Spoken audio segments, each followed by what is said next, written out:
Hello everybody, this is Chessbait for the Chessbait. The Chessbait doesn't really matter.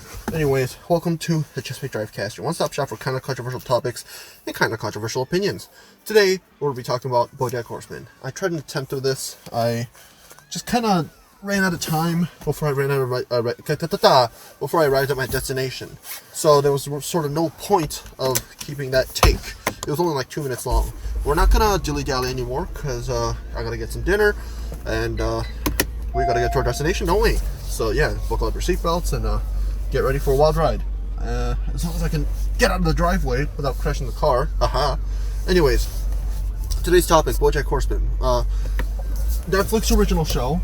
That's that's a thing, and I'm never gonna be able to give it justice. There's so many different people over the internet that explain why it's considered one of the greatest shows of all time, and there's no other way to say it. Like, no one person will be able to wholly recognize what great of a show it is, because it's great in so many different ways. It's great because it shows the aspect of celebrities and how cancel culture works, and it shows the whatchamacallit, it shows both sides of the argument of rich people are rich, shouldn't they be happy? And if you become rich, then can you become happy? And if you're not happy, then what do? You know, that kind of stuff. And it surprisingly deals with topics such as depression really, really well. Like, I did not expect it to be this good. I joined the BOJACK Horseman gang at around season 5, when season 5 came out.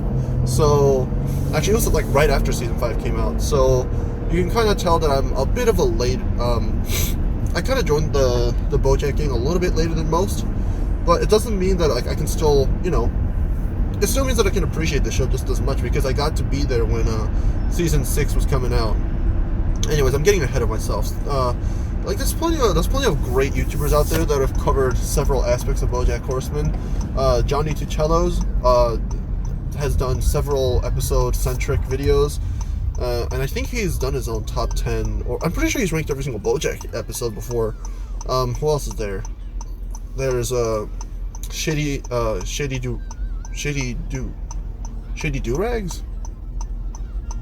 Durags. Yeah, I'm sorry. I'm just trying to remember the YouTubers like as quickly as I can.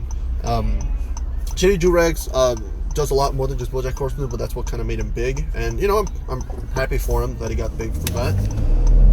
Oh God, the bass from the truck. Anyways, Shea Fearless Productions. I've already talked about him on this podcast before in season 1, and he's great and all. Like, I love the dude, and I love the fact that he's trying to do, BOJACK Horseman, the greatest thing that ever existed, or the greatest thing that ever happened to my life. And I agree with that sentiment. It's just, it's impossible for any one YouTuber to completely capture the essence of that story. Like, even I can't explain how great it is, because the whole point of BOJACK Horseman is to be an art piece that you can look at from a distance, and people will get different meanings out of it. The whole point of the penultimate episode of the entire series, which is widely considered the best episode.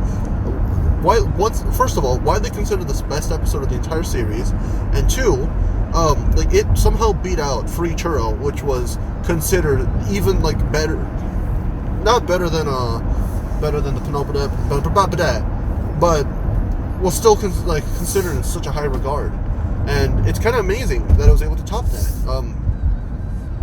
Again, I'm getting ahead of myself. Why am I trying to do a review when I'm supposed to be talking about what BOJACK? It's great. Without spoiling anything though, what else is there? Season 1 is a bit weak. A lot of people have already gone over that, but that's because they're trying to find their footing.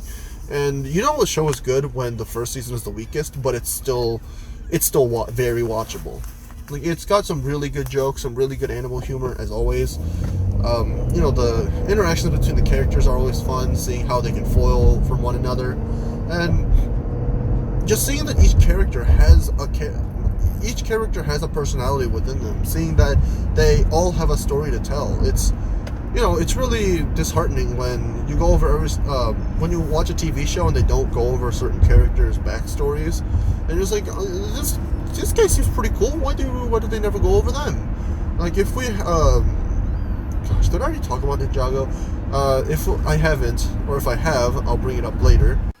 So this is the section of the Drivecast where I just start rambling on about Lego Ninjago. Let's just skip all of that. Okay, very good, very good. Anyways, the fact that you can somehow talk about the everyman in Todd. Well, no, he's not really an everyman. I mean, we're showing that someone who is really unmotivated and doesn't really do anything all that often is capable of creating, without spoiling anything, he's able to do big things that really somehow manage to impact the story. Mr. Peanut Butter, you think that he's a floundering fish. You think he's supposed to be the comic relief. But then you turn that a little bit and show that he's his own character with his own flaws, with his own struggles, and you just somehow learn to appreciate it more. Like, you're not trying to turn a happy-go-lucky character and turn him into a cynic. Come on, like, what are we? Breaking Bad? No. Like, the point of the show, I'm not saying Breaking Bad is bad. I'm just saying that, that's kind of what they do to a lot of the characters. Anyways, my point is, BoJack Horseman, music, jazzy, very fun. The setting of Hollywood, formerly known as Hollywood, is just comedic genius. The fact that that's what they're known as. I guess now it's known as Hollywood for a completely different reason. But I can appreciate the fact that, as the seasons went on, the story got better. And I think that's one of the most important parts of the story. Just the fact that not only are you able to build upon what already exists, the fact that you're able to make the story even better than it already is, which is kind of impressive within itself. Anyways, I'm sorry. It's just really hard to focus on a BoJack Horseman review when you haven't seen the show in a long time, and you barely know enough just to be able to describe it. And gosh, where's this restaurant? I feel like I'm just chasing nothing. Oh, there it is.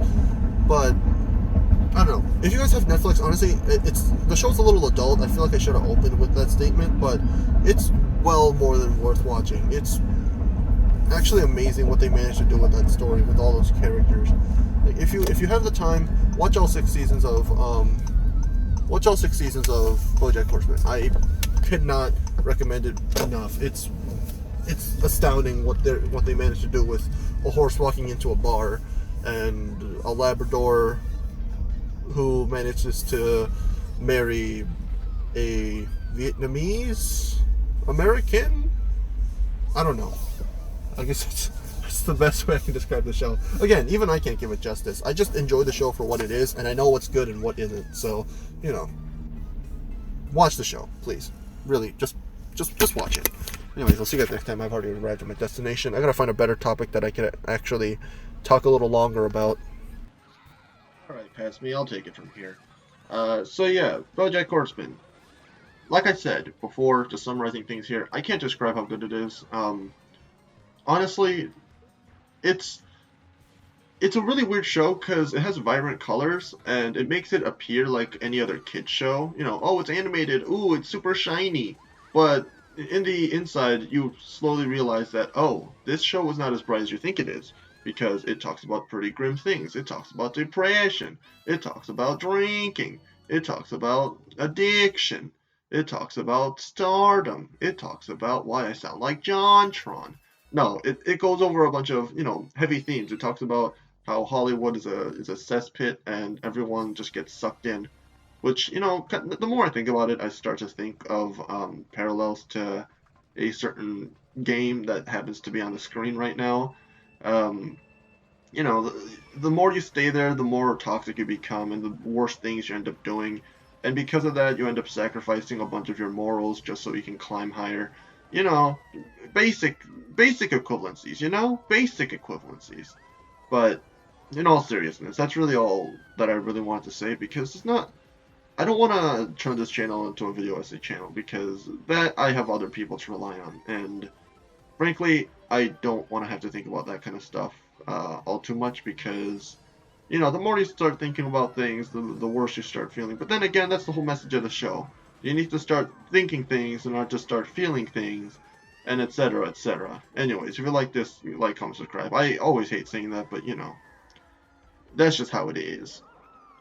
Anyways, future Chessbait out. Peace.